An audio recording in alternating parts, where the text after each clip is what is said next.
czołem, tuż za mną widzicie olbrzymi zbiornik, ale nie on będzie bohaterem dzisiejszego odcinka. Dobra, jaja.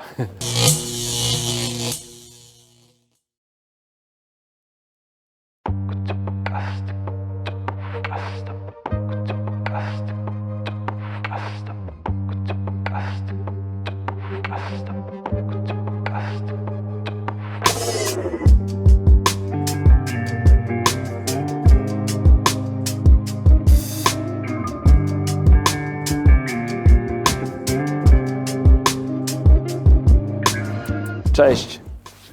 Ja nie wiem, czy to będzie widać w obiektywie, ale tam za mną, za tym trzcinowiskiem majaczy jakiś bezkresny, nie powiem ocean, bo to nie jest ocean, ale bezkresna woda, wielka woda. Zalew Wiślany, ale ja tam dzisiaj nie będę łowił, ja będę łowił tutaj, zobaczcie. Jestem pierwszy raz nad przekopem Mierzei Wiślanej. Tak wspólnie z Michałem doszliśmy do wniosku, że tutaj może być fajne wędkowanie. Michał nigdy tutaj nie próbował łowić, ja też nie próbowałem. Nie ma żadnych wędkarzy łowiących na feder. Po lewej mojej stronie pewnie też Michał gdzieś w przebitkach Wam pokaże, ale na pewno z drona. Jest wielu wędkarzy, którzy łowią śledzie. Natomiast ja z federem na przekopie spróbuję dobrać się do ryb, które tutaj są. Nawet nie wiem, co mnie czeka. Więc wielka niespodzianka, mam nadzieję, pozytywna dla mnie i dla Was. Także nie ma co gadać. Zapraszam Was na film. Łowisko jest duże, więc muszę jakoś wybrać tutaj miejsce do wędkowania. Wybór jest olbrzymi. Akurat po mojej prawej stronie są barierki, które wykluczają łowienie na feder, przynajmniej dla mnie. Natomiast tutaj jest w miarę dostępny brzeg, dosyć wysoki, ale taki, że 5-metrowym podbierakiem, jak będzie jakaś duża ryba, to sięgnę. Od razu zdradziłem Wam swoje marzenie. Także muszę zobaczyć, co tu się dzieje. Najpierw może spróbuję od samego dna wpuścić ciężarek. Wziąłem wędkę, którą zamierzam tutaj wykorzystać. Zamiast koszyczka założyłem ciężarek. Szczytówka do końca, do powierzchni.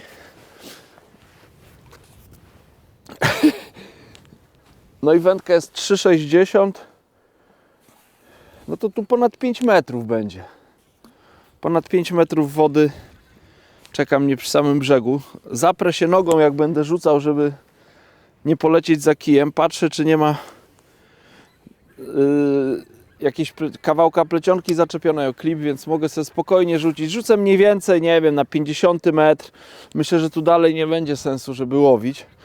No i takim, powiedzmy, sandaczowym podbijaniem klasycznym będę chciał ten ciężarek 30-gramowy sprowadzić tutaj do brzegu.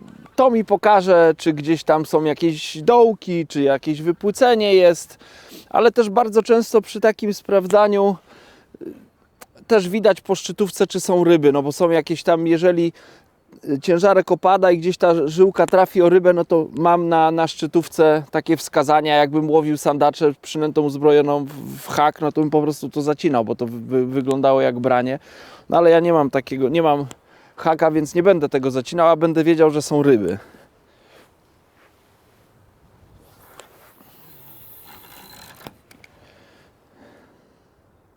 Trzy, 4, 5, 6, 7, 8. Tak sobie w międzyczasie liczyłem, jak tam głęboko. Myślę, że aż 8 sekund to nie ma, trochę za szybko, ale tutaj już podciągnąłem i czuję, że są ryby. To dno tam nie jest jakieś bardzo twarde, ale wyczuwam ryby. Podbijam i czuję, że ta szczytówka gdzieś tam trąca coś w toni. Cały czas. O, i tu im bliżej brzegu, to mam wrażenie, że jest więcej tego. No tutaj to mi szczytówka cały czas tak chodzi. Więc no mam już przy pierwszym rzucie już widzę, że tutaj jest dużo ryb. Ja nie wiem, co to są za ryby. To mogą być jakieś drobne rybki. Tam jest wielu wędkarzy, którzy łowią śledzie, więc ci wędkarze no tak jakby są nauczeni, że tam się łowi bliżej Bałtyku, czyli łowią blisko śluzy. Natomiast być może ta ławica śledzi zawędrowała aż tutaj, aż do zalewu, więc no nie wiem, jak to jest. Rzucę jeszcze raz. Tam dalej mam wrażenie, że jest bardziej miękkie dno. Tutaj bliżej jest troszkę twardsze. Ta woda delikatnie się tak jakby wypłycała w moją stronę, ale to są, powiedziałbym, kosmetyczne jakieś tam różnice. Ja mam nadzieję, że jak to są śledzie, bo Michał mi mówi, że widział, jak tu się jakieś 2 rybki coś zebrały z powierzchni, że to były śledzie. Ja mam nadzieję, że ta chmara ludzi, która przyjechała tu po mięso, nie zauważy, że ja łowię śledzie, pomyśli, że łowię jakieś płotki, bo jak oni dowiedzą się, że będę łowił śledzie, to będziemy łowić tak, na krzyż. Tak się domyślam, bo tam jest bark w bark, goście stoją. Dobra, przejdę jeszcze parę razy, rzucę, jeśli się nic nie będzie zmieniać, no to po prostu widzę, że tutaj ryby są, nie wiem, co to są za ryby, stanę, zanęcę ze 2 miejsca i tyle.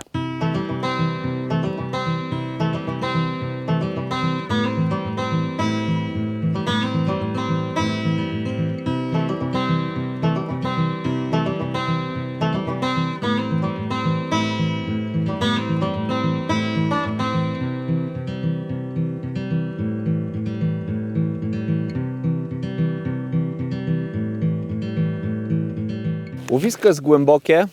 Uciągu raczej nie zauważyłem. Jak rzucałem 30-gramowym ciężarkiem, to nie widziałem, żeby ten ciężarek jakoś bardzo znosiło. No ale to jest głęboka woda. Tak sobie myślę, że jeżeli tam jest dużo ryb, to też to będą rybki, pewnie dużo też jest niedużych ryb, więc no chciałbym jakoś, nie wiem czy się uda, ale chciałbym jakoś selekcjonować te ryby, żeby na mój haczyk czy do podbieraka trafiały większe sztuki. Dlatego nie chcę zrobić zanęty, która będzie jakoś tam jakieś zamieszanie w wodzie robić. Z tego powodu wybrałem zanętę Deepwater. 2 paczki, dokładnie tej samej zanęty, nie będę jej mieszał z żadną inną. To jest zanęta w ciemnym kolorze, delikatnie klejąca, tak jak sama nazwa mówi, Deepwater, na głęboką wodę. Tak troszkę zostałem dzisiaj rzucony, mam wrażenie, więc też będzie pasować tutaj, być może nawet do tytułu filmu. Zobaczymy.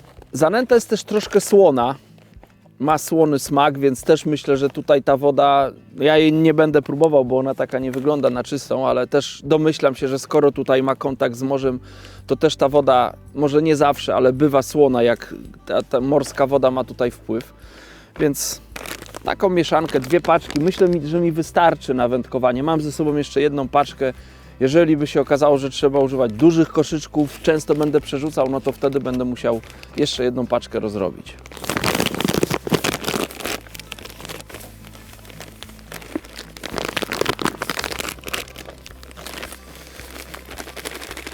Tej zanęty nie będę przyciemniał. Ona jest może nie w czarnym, ale w jakimś takim szaro-brązowym kolorze i myślę, że to będzie ok. Słona, tylko ciekawe, czy od wody, czy sama zanęta w sobie, nie? Nie, ja wiem, że ona jest słona. Kurna, Michał se Happy Meala wziął na łowienie, ja pierniczę. Kawa dla dzieci, Inka, Happy Meal. I nasz misio zadowolony, za kamerką siedzi, chory, ale zadowolony. Happy Meal wjechał na salony. Nawet coś tam zarymowałem, nie wiem, czy wyłapałeś. Globetrotter, so shocker, I keep it in the chrome locker. No dobra, zanęta jest wstępnie nawilżona. W tym czasie mogę zacząć rozkładać stanowisko. Ciekawy jestem, co mnie tutaj czeka. Ale ja dzisiaj to sprawdzę.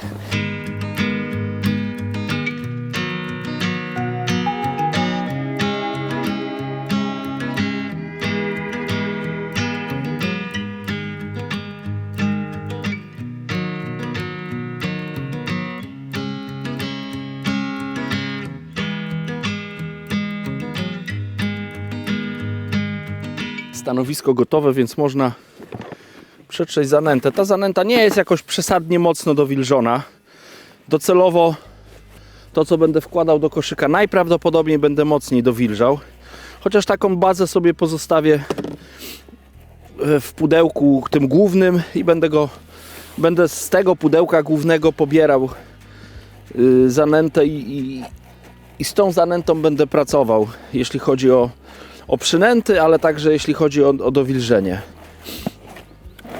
W ogóle tutaj jest czas, żeby coś pogadać, bo troszkę przecierania mnie czeka.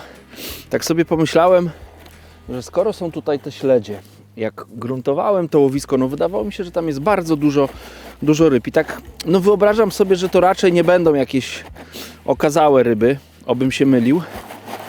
Tylko pewnie tam będzie dużo drobiazgu i pomiędzy nimi gdzieś, pomiędzy tymi rybami gdzieś tam mogą się trafić większe.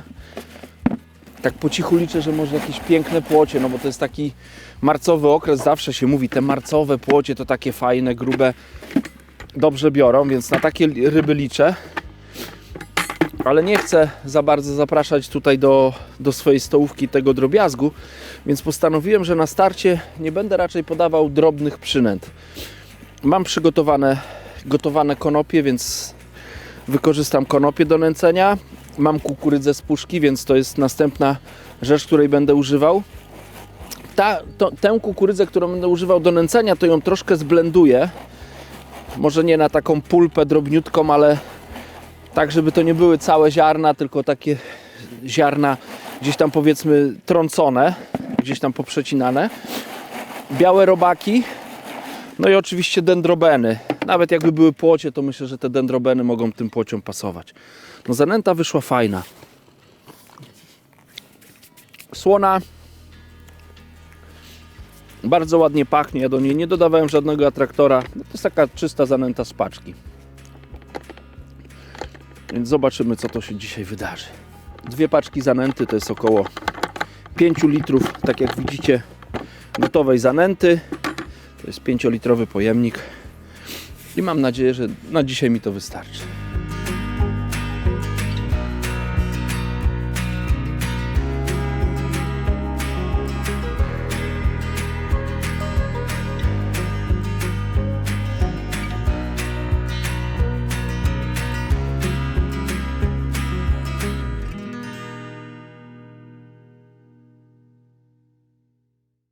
Na razie otworzę jedne konopie.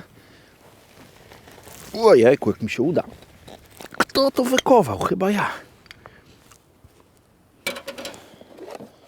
Pachną elegancko. Wleję z tym sosikiem. W spiżarce tam mam jeszcze jeden słoiczek, jakby był potrzebny.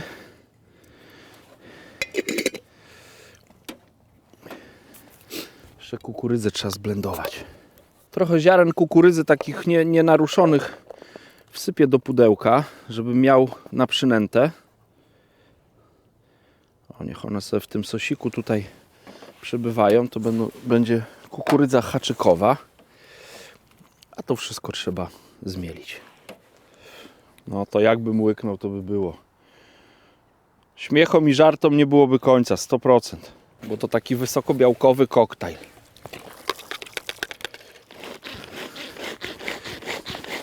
Tak jak wspomniałem, nie chcę bardzo drobno przekosić tej kukurydzy. Tak chcę, żeby były wyraźne fragmenty. Więc myślę, że to już wystarczy.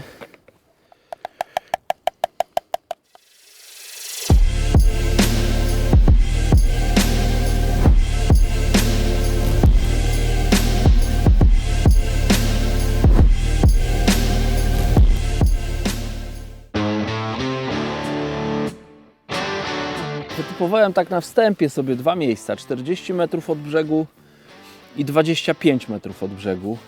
Tą miejscówkę 45 metrów od brzegu zanęcę 3 takimi dużymi koszyczkami open window z białymi robakami, z kukurydzą i konopiami.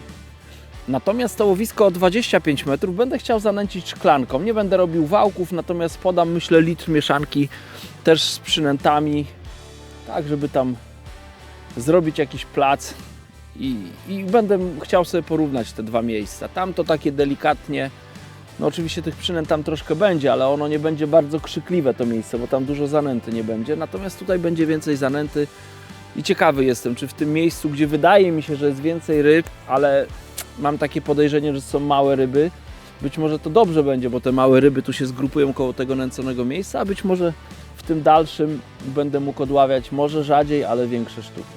W związku z tym, że tam podaję tylko 3 koszyczki, to są zabudowane koszyczki Open Window Solid, to po zarzuceniu no nie spieszę się z wyciągnięciem tego koszyczka.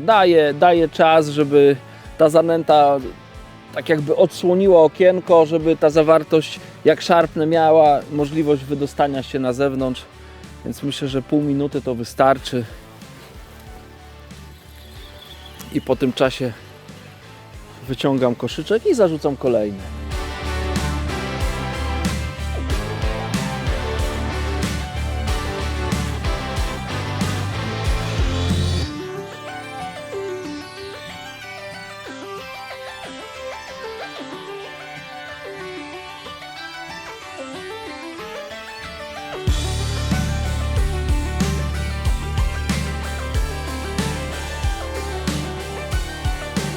Przyszedł czas, żeby zanęcić też tą krótszą linię. Tamtą tylko zaznaczyłem, ale jak tą zanęcę, to od razu pójdę na tą dalszą zaznaczoną linię, więc przygotowałem litr zanęty, do tego tak garstkę białych, garstkę konopi, troszkę mniej kukurydzy i jeszcze dałem garstkę ciętych dendroben, bo mam wrażenie, że tu grube przynęty to będzie to.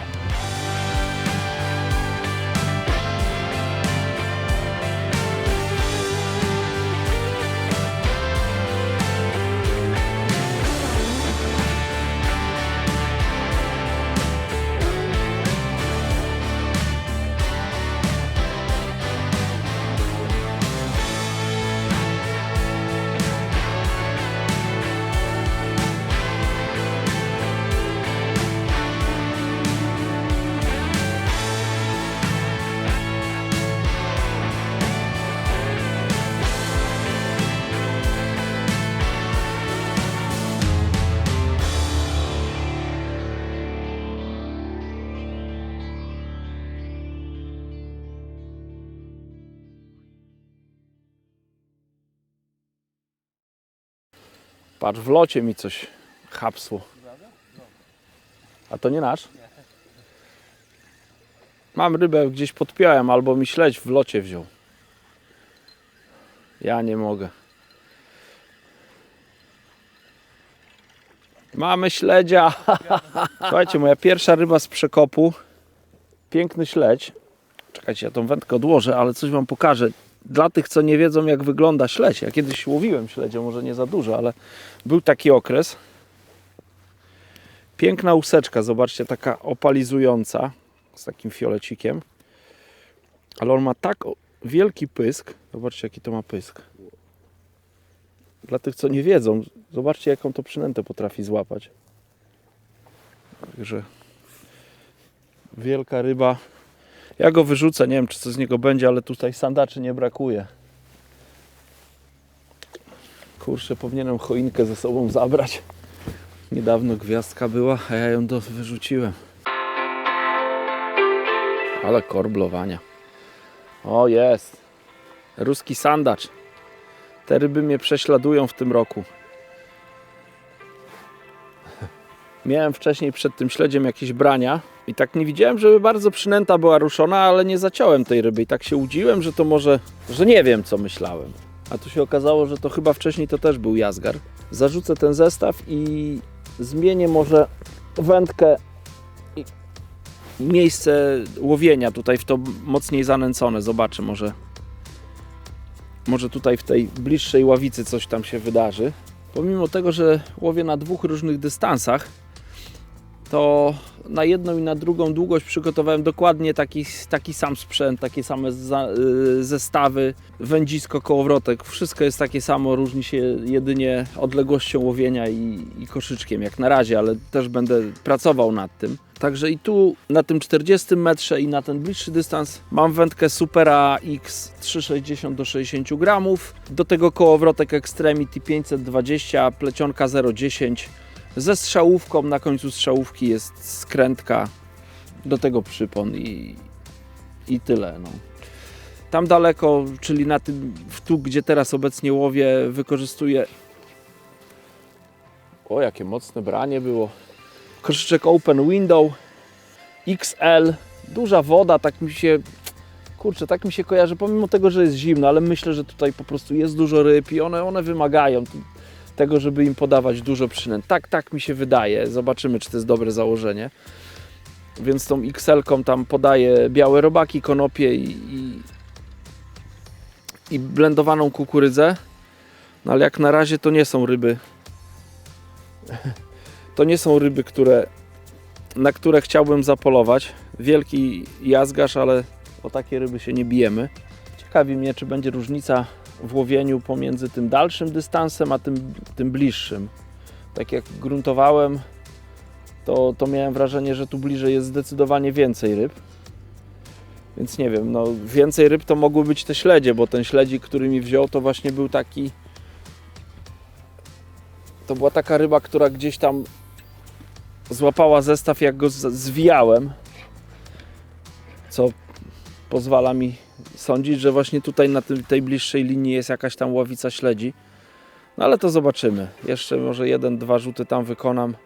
Jak będą te jazgarze, to przejdę na to bliższe miejsce. Oprócz tych dwóch wędzisk, o których wspomniałem, na 25 metr i na 40 metr, przygotowałem także wędzisko do nęcenia. Wędzisko Bait Up Extreme 360 z kołowrotkiem Extremity SD 620, plecionka 0,18. Taki mocny sprzęt, żeby można było podać duże wałki, czy dużym koszyczkiem podać towar i bez obawy o plecionkę, o wędkę, o cokolwiek, żeby można było uwolnić tą zawartość na dnie. Wędzisko ma 3,60 długości, dokładnie tak jak wędki, którymi łowię, więc to wszystko ze sobą współgra. Tutaj nie ma uciągu, jakoś tego uciągu na razie nie zauważam. Natomiast wybrałem taką długą wędkę, no bo łowię dosyć daleko, to żeby tam na ten 40 metr zarzucić, to po pierwsze, ale chyba bardziej chodziło mi i właśnie o ten ciężar wyrzutu, bo nie wiem, no teraz nic nie płynie, ale może się okazać, że zaczną śluzować i trzeba będzie cięższy koszyczek założyć. Cięższe koszyczki mam, więc to wędzisko też do 60 gramów da radę. Ale też chodziło mi o to, jakby mocniej zaczęło wiać, żebym mógł szczytówkę bliżej wody umieścić. Nie chciałem, żeby ta szczytówka gdzieś tam była w powietrzu za wysoko, więc im dłuższa wędka, tym jestem w stanie niżej tą wędkę gdzieś tam przy powierzchni umieścić.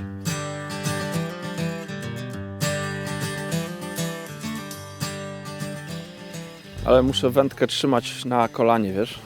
Pierwszy zarzut na tą bliższą linię, tą nęconą, jest od razu płoteczka, pewne branie.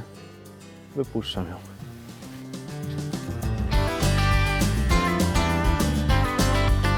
Teraz będzie jakaś ładniejsza. Znaczy, to ładniejsza. No płotka, może być śledzik. Nie wiem, jak śledzik walczy, ale to może być śledź. Ciekawy jestem, co to będzie. 2 białe robaki barwione na żółto. Idzie dnem. O nie, no płoć. Takie ryby to ja szanuję, ale mam sprzęt mocny, więc na windę da radę. Zobaczcie. Pewnie zacięta rybka, jeszcze kawałek tego białego robaczka. Wypuszczam ją.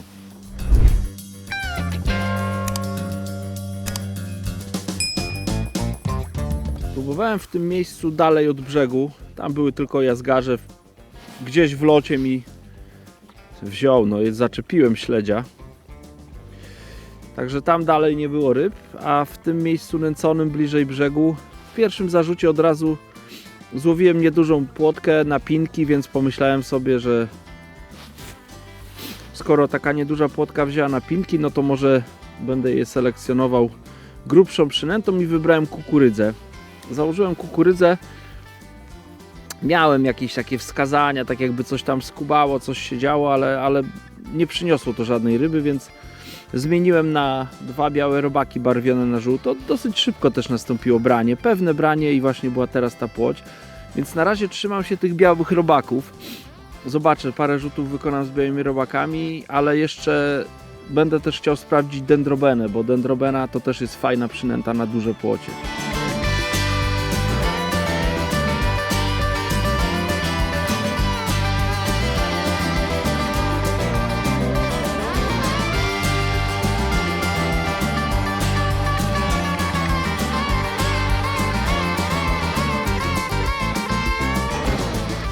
Kilka słów o tym łowisku, na którym się znajduję. To jest przekop Mierzei Wiślanej. Po mojej prawej stronie, tam za śluzami, jest Morze Bałtyckie. Po mojej lewej stronie jest Zalew Wiślany.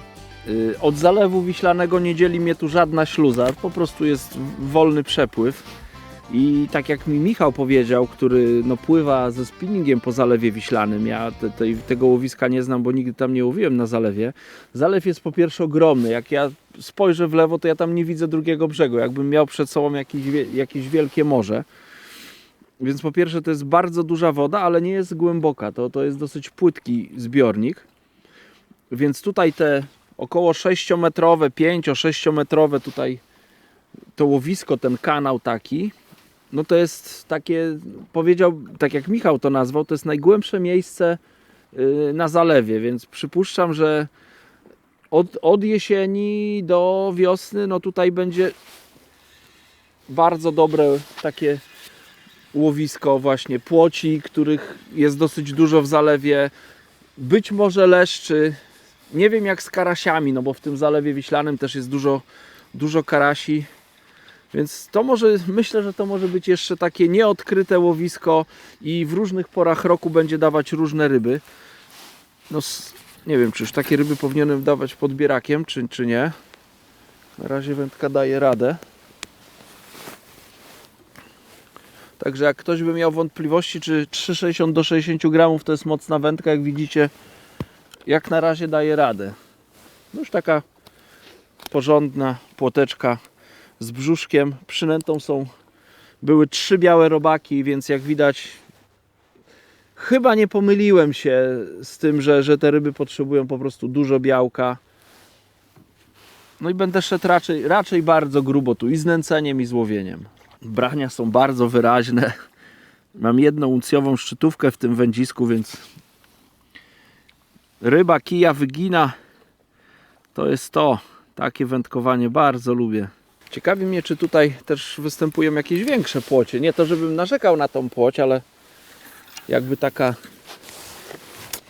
nie wiem, no półkilogramowa, myślę, że nawet kilogramowe ryby tutaj występują, no to wcale bym się na to nie obraził.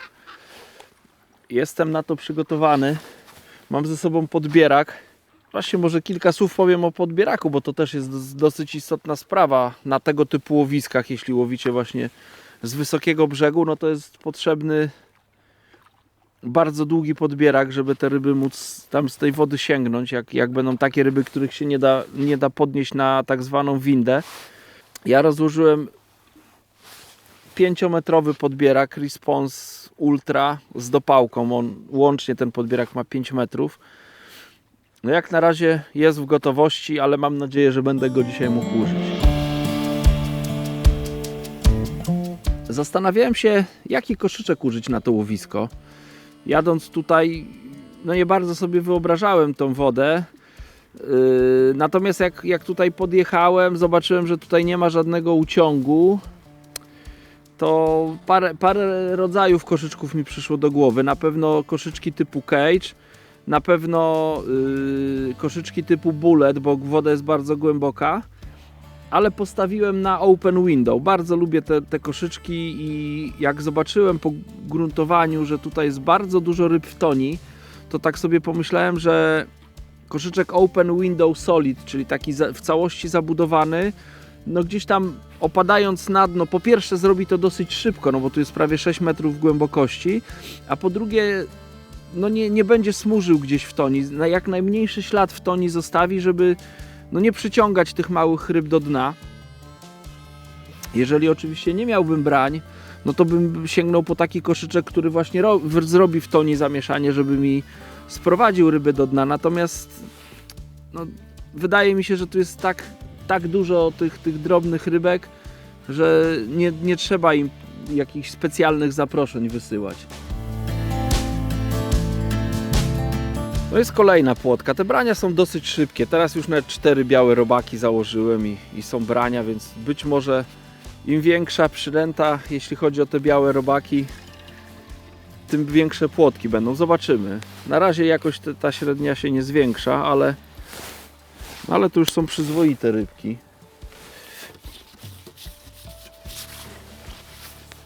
Sprawdzę, czy podbierak sięga, tak? Doskonale sięga dna. No tamta poprzednia była troszkę grubsza, mam wrażenie, ale nie narzekam. No brania są fajne.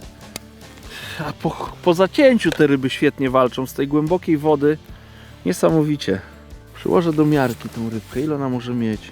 25 cm. No płoć 25 cm, no nie ma krzywdy. Oczywiście wolałbym, żeby miały 2 razy tyle, to nie powiem, ale tak jakby z 10 cm więcej miały, to by była tutaj wojna. Także ją wypuszczam. Chyba w podbieraku, bo nie chcę, żeby się obijały o powierzchnię. Okazuje się, że wypuszczenie ryby jest trudniejsze od podebrania.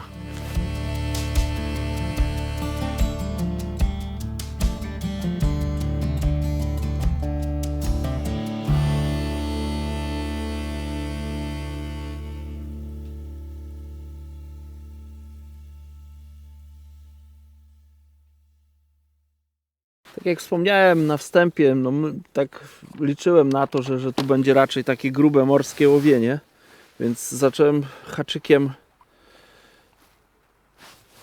numer 14 N20,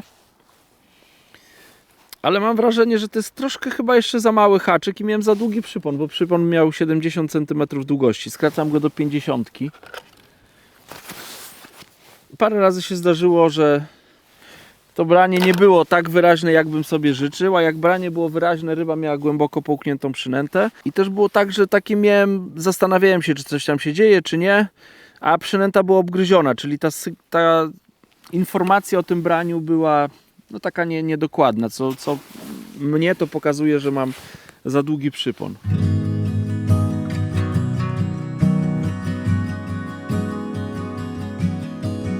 Haczyk 10. Przypon 0,15, 4 białe robaki. No i mam nadzieję, że teraz te płocie, no może one nie są olbrzymie, ale brania są takie no zdecydowane, wyraźne. Na tej szczytówce no nie da się przegapić, że coś tam bierze. Pewnie połknięta przynęta. Sprawdzę może teraz jeszcze dendrobenę, o tym wspominałem. No dendrobena też tym płotkom zasmakowała. Nie jest wcale większa. O, zasmakowała, ale spadła. Ale też było branie, więc być może to też będzie dobra przynęta. Jeszcze jest dobra, więc nie zmieniam tego. Pakuję tylko koszyk z przynętami, zatykam okienko i do wody.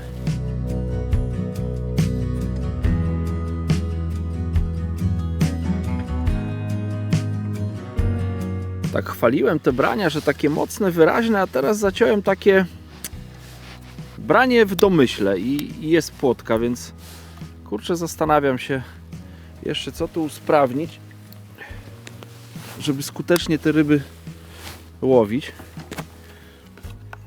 Płotka ładna, bardzo ładna ryba, głęboko pewnie zacięta.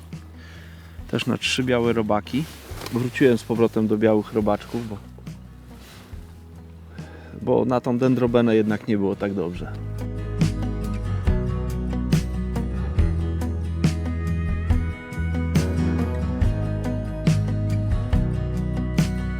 Brania nie są. Kurczę, no tak chwaliłem te brania. Znowu jakieś takie delikatne branko było.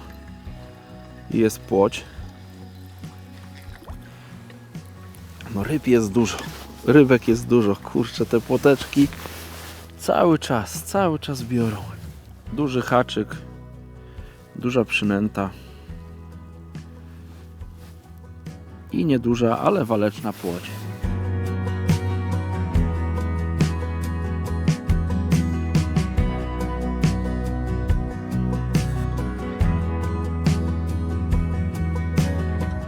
Cieszę się, że biorą te płocie, a nie śledzie, bo mielibyście ze mnie używanie tutaj, że przyjeżdżają chłopy z jedną wędką, z wiaderkiem po farbie, doczepiają tylko ciężarek i choinkę i łowią 5 razy tyle śledzi, co ja byłbym w stanie na jeden haczyk. Także cieszę się, że mnie te śledzie nie biorą. Cieszę się, że jednego złowiłem, ryba zaliczona. Natomiast no, chciałem sprawdzić, czy można w tym łowisku złowić właśnie płocie, leszcze, nie wiem co tu, krąpie, karasie. Myślę, że można trafić niespodziankę, nawet w postaci jakiejś słonowodnej, innej ryby niż śledź. Nie wiem, jakieś coś płaskiego też może tutaj wziąć.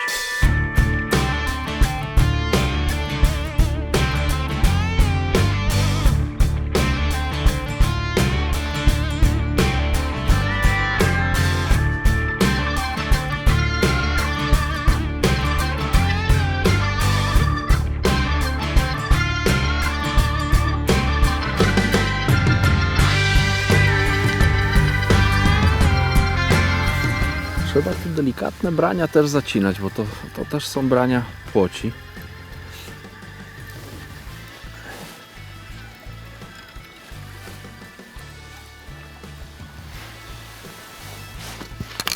Tak nieduże rybki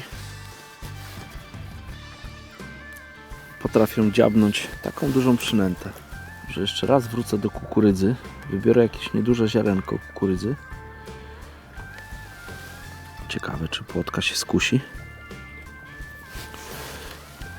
Może podeprę to pineczką. Tym razem wyłapałem to branko, ale rybka nie jest duża. Nie wiem, czy jeszcze jest. No właśnie, ale na kuku było branie. Tylko nieskutecznie, zaciąłem.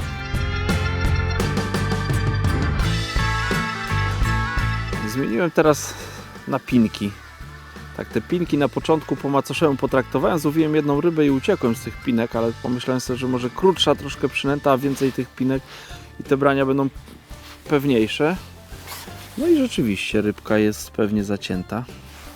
Cały czas te płotki, no życzyłbym sobie większych, no ale brania, liczba brań i ten hol troszkę wynagradzają to, że te ryby nie są jakoś tak bardzo okazałe. Ja się nie poddaję oczywiście, czekam na większą rybę, bo liczę się z jakimś przyłowem albo po prostu z tym, że większe płocie przypłyną w to łowisko.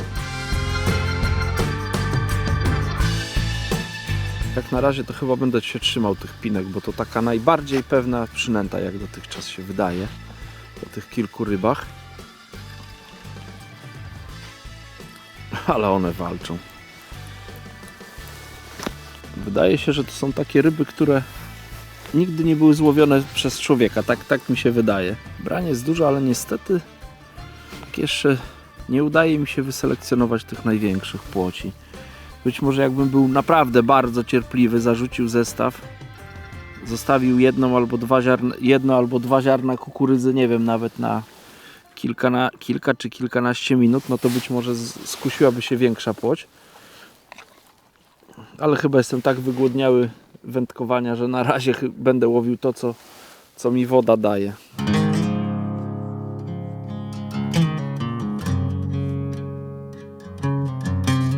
No, ta jest większa. O, szarpie ładnie, ale to jeszcze nie jest ta, na którą tutaj czekam. Chociaż jak takie będą brały, to też nie będę smutny. Wcale jakaś taka bardzo duża nie jest, ale tak parę razy szarpnęła. Konkretnie chodź na windę pójdziesz.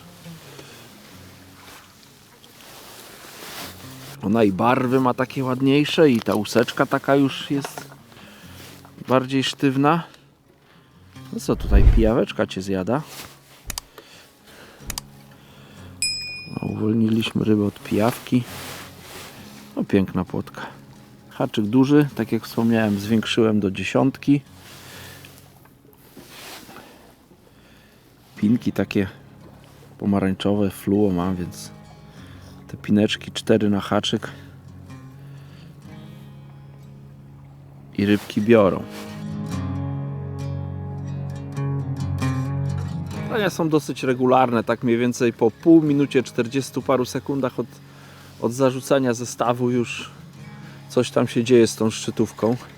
To dwie ostatnie płotki takie już były fajniejsze, więc mam nadzieję, że być może ta średnia jeszcze się troszkę zwiększy.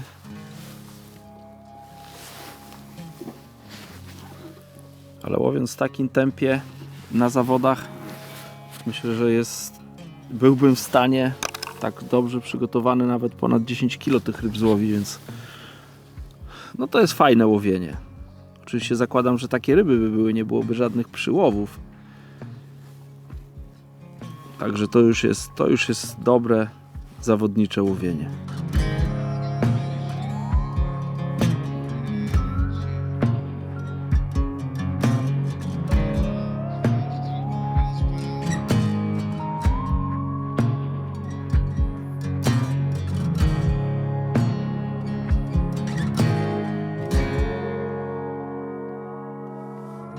Jest kolejna płotka. Na to musiałem troszkę dłużej poczekać. Delikatna prowokacja i nastąpiło branie. że cały czas te płociuchy tutaj sobie w tym moim łowisku pływają.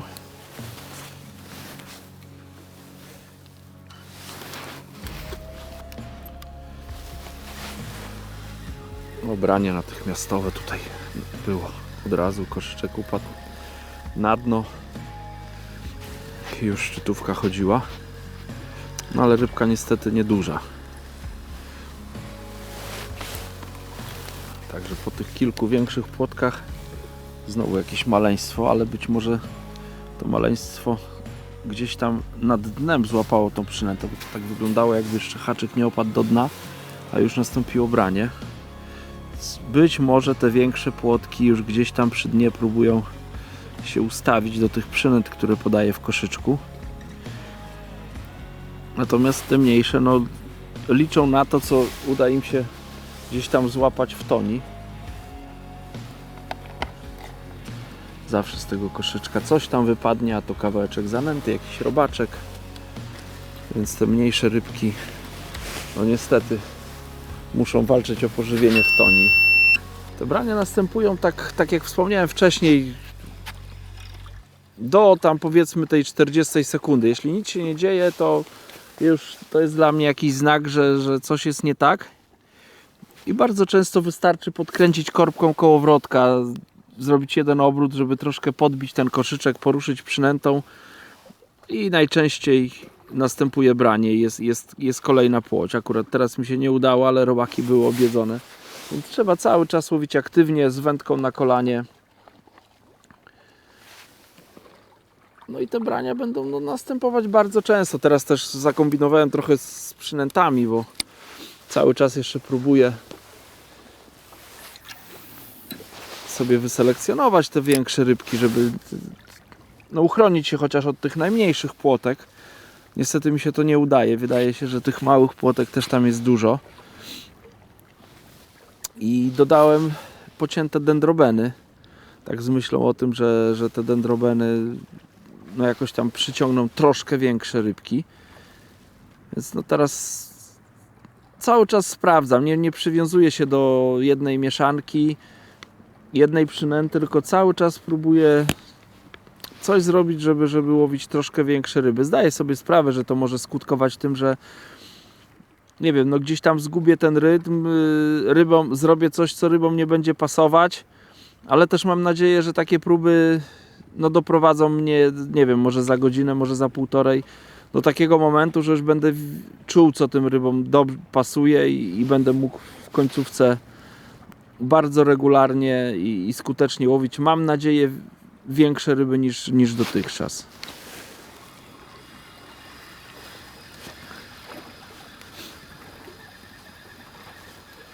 Tak, na razie to wydaje się trzy pinki fluo to tak wydają się takim pewniakiem, który sprawia, że skuteczność znaczy zacięć po braniu jest największa. Więc to jest taki mój pierwszy punkt zaczepienia. Ale będę też sprawdzał inne przynęty, ale też szczególnie przynęty w koszyczku, bo myślę, że to ma też bardzo duże znaczenie.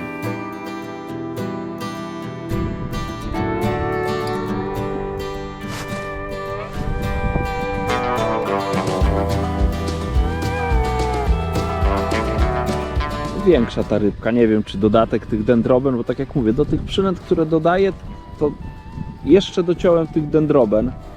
To chyba za szybko trochę, żeby wyciągać jakiekolwiek wnioski. No i ryba nie jest jeszcze taka duża, o jakiej myślę, o jakiej marzę tutaj. Jest ładna. No zdecydowanie chyba jedna z największych dzisiaj. Także może krok po kroczku.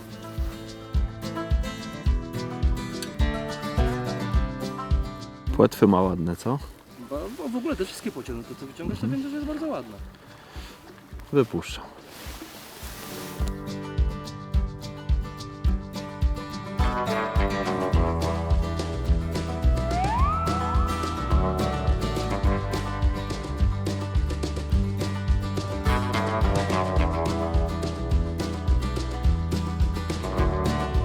Takie mieszane te płotki, nie ma jakoś nie znajduję pomysłu, żeby je posegregować na większe i mniejsze, tylko trzeba się cieszyć chyba każdą, która bierze.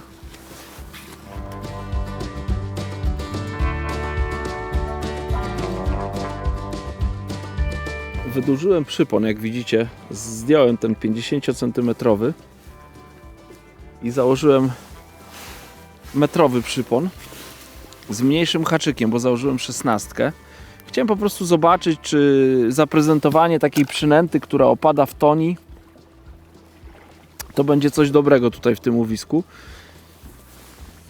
Chodzi o to, że co jakiś czas jak zarzucam koszyk, to czuję, jak ten koszyk w ostatniej fazie jak opada, no to trąca o ryby, no co daje mi do myślenia, że tam przy tym dnie jest troszkę tych płotek.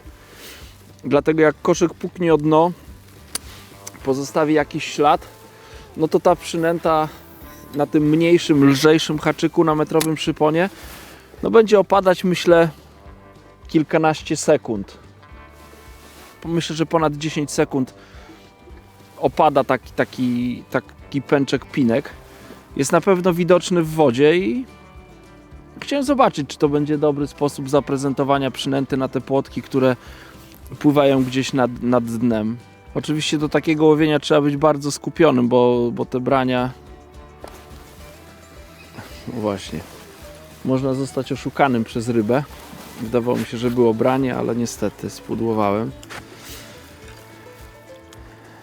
Więc jeszcze to wędkowanie mi tak nie do końca wychodzi.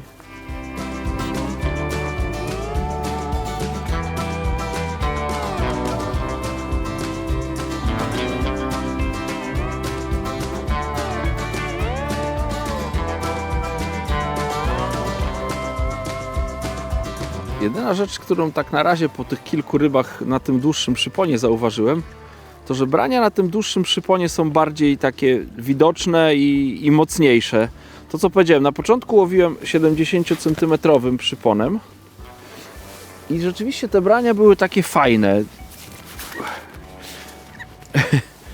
Ryba jak już wzięła, no to branie było widoczne na szczytówce. Ale ryby były dosyć głęboko zacięte, więc postanowiłem skrócić ten przypon. I po skróceniu przyponu okazało się, że brania stały się bardzo delikatne. I tak sobie myślę, że być może ryby za szybko miały sygnalizację, że coś jest nie tak. Jak na razie tak uznałem, że zrobiłem wszystko, co mogłem zrobić, żeby skusić jakąś większą płotkę. Niestety mi się nie udało. A tak pomyślałem, że przerzucanie tych małych płotek do filmu no może być nudne, więc warto zaryzykować. Zmieniłem też za namową Michała linię na ten 40 metr. Tam nie było w ogóle płotek, były same jazgarze. I takie pytanie, czy te same jazgarze, czy może coś oprócz tych jazgarzy tam pływa. Więc na razie zarzuciłem zestaw z zanętą, z trochę tam dendrobenek podałem w koszyczku. Ale zaraz chyba się przeproszę z jokersem i ochotką i spróbuję tak klasycznie podejść do łowienia leszczy. Być może to spowoduje, że jakiś leszcz skusi się na tą przynętę. No, z doświadczenia też wiem, że są takie okresy, że bez jokersa można zapomnieć o leszczach. I być może to jest taki właśnie czas. Zobaczę, no jeżeli ten joker spowoduje, że tam mnie napadną jazgarze, to zawsze będę mógł wrócić do płotek, ale chyba będę żałował, jak nie spróbuję złowienia leszcza z tamtego łowiska.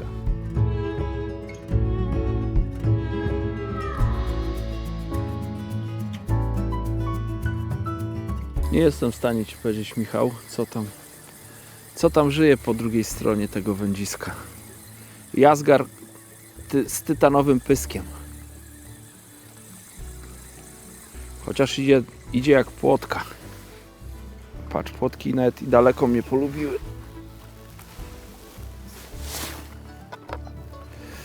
Muszę skorblować jeszcze ten zestaw. Podjąłem próbę, żeby tam z tego dalszego dystansu złowić leszcza. Uruchomiłem jokersa, ochotkę na haczyku. Ale efekt był, zaraz Wam zaprezentuję jaki. Kilka pięknych, złocistych jazgarzy 2 płoteczki. No i to by było na tyle, więc dzień już się kończy, a jeszcze ten dzień nie jest bardzo długi, więc chyba wrócę do tych płotek i po prostu postawię na to, żeby złowić jakąś taką rybkę z trójką z przodu, czyli ponad 30 cm. Tak się zastanawiam, że no skoro jest tyle tych rybek, no to tak się łudzę, że między nimi pływa ta duża, ale te młode nie dopuszczają, te mniejsze nie dopuszczają. Podejmowałem jakieś próby łowienia na kukurydzę, ale być może tej kukurydzy nie dałem szans. Nawet kosztem tego, że nie będę miał brania, ale chyba warto założyć tą kukurydzę i nawet zestaw zostawić na 20 minut, na pewne branie, żeby mi zabrało szczytówkę. Bo wcześniej zacinałem jakieś takie drobne wskazania, takie jak te brania wyglądały, jak łowiłem na białe robaki czy na pinki. Być może z kukurydzą po prostu trzeba poczekać na to, żeby duża ryba ją zabrała. Więc wracam do płotek, ale z kukurydzą. Patrz, śledź mi złapał. No teraz złapałem śledzia po tym. Dawaj śledziu! Dawaj śledziu! Ty, to nie jest śledź. Nie. A co to jest? Nie mogę ci powiedzieć. Śledzioryb. Słuchajcie, ale tych śledzi musi być. Jak ja go podczepiłem, zwijając zestaw. Ty, no wyżera mi białe robaki. Skubany. Czekaj. Nie bój się. Nie bój. Wypuszczam go. O! Widziałeś?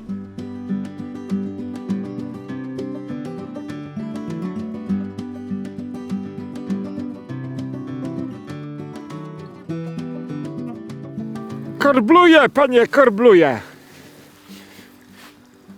Płotki. Tylko to dzisiaj potrafiłem tutaj łowić. Uiu.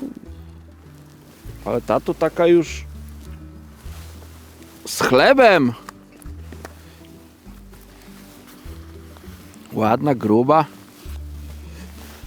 Chociaż bladziusieńka.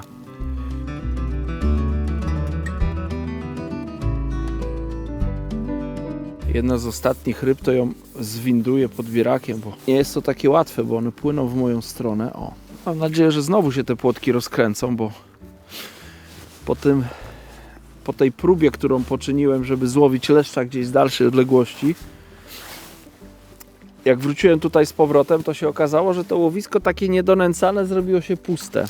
Odłożyłem sobie trochę zanęty, tak żeby mieć do koszyka, i resztę tej zanęty wraz z tymi przynętami, które mi pozostały, wrzuciłem w łowisko. Wykorzystałem wędkę do nęcenia, żeby szybko poszło. No i to przyniosło efekt, bo nastąpiło branie płotki, a wcześniej przed tym donęceniem tak jakoś to łowisko było słabe, na tyle słabe, że nawet tutaj z tego niby płotkowego miejsca był jazgarz, więc być może to, że tam są jazgarze, to nawet nie wynika z tego, że tych płotek tam nie ma, tylko być może z tego, że tam trzeba wrzucić żarcia.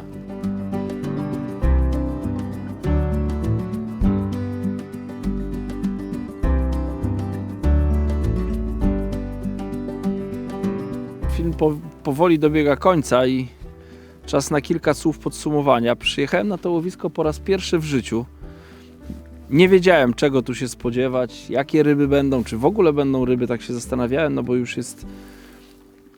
już jest marzec, więc było trochę cieplejszych dni. Akurat dzisiaj jest chłodno, ale ostatnie dni były bardzo ciepłe, więc się zastanawiałem, czy ryba z tego w sumie tu najgłębszego miejsca, o którym wspominałem, nie wpłynie z powrotem do zalewu i tutaj na tej głębokiej wodzie zastanie nas pustka. Więc bardzo się cieszę, że tutaj ryby były i to były w dużych ilościach. Można sobie liczyć, że chce się złowić jakąś tam dużą rybę, no ale wiadomo, to nie jest koncert życzeń i tak jak powiedziałem na początku, mnie będzie cieszyć wszystko, co będzie brało. Te początkowe jazgarki, no to tak to nie były rybki, które chciałem wam pokazywać, bo to by się okazało, że kolejne jakieś wyjście moje na ryby, gdzie do kamery jestem w stanie zaprezentować jedynie jazgarza. Jak wszedłem tutaj na tą bliższą linię, to oczka mi się zaświeciły, bo wzięła płotka i później te płotki brały bardziej regularnie, mniej regularnie, mniejsze, większe. No nie było jakichś potworów, nie złowiłem żadnej ryby większej jak chyba 26 cm. Z tych co zmierzyłem, nie wiem, może któraś miała minimalnie więcej, ale na pewno żadna nie miała więcej jak 30. Próbowałem i na kukurydzę, i na białe robaki, na dendrobeny. Najlepsze były po prostu 3 pinki na haczyku. Do koszyka pinek nie próbowałem, ale myślę, że te pinki do koszyczka też by były niezłe. Używałem grubych przynęt, białych robaków, kukurydzy blendowanej i konopi. I myślę, że te przynęty odpowiadały płociom. No i tyle, no udany dzień nad wodą, bardzo zimny dzień. Nie spodziewałem się takiego chłodu po tych ciepłych dniach, które były. Ale jestem zadowolony. Jestem zadowolony, że tyle tych płotek udało mi się złowić, więc marcowe łowienie płotek mogę już zaznaczyć jako zaliczone. I także pierwszy federowy wypad na w sumie dla mnie egzotyczne łowisko, jakim jest właśnie ten przekop Mierzei Wiślanej, też zaliczony. Dajcie znać może w komentarzu, czy łowiliście kiedyś na tym łowisku, czy może zamierzacie tutaj przyjechać z wędką, a może gdzieś kiedyś będziecie ten film za jakiś czas oglądać i złowicie jakąś rybę, to proszę pochwalcie się swoimi wynikami, sam jestem ciekaw. Jeszcze na koniec udało mi się złowić płotkę. Niewielka, ale płoteczka, nie jazgarek, więc bardzo mnie to cieszy. Rybkę wypuszczam, a wam bardzo serdecznie dziękuję, że byliście do końca filmu i do zobaczenia w następnym filmie.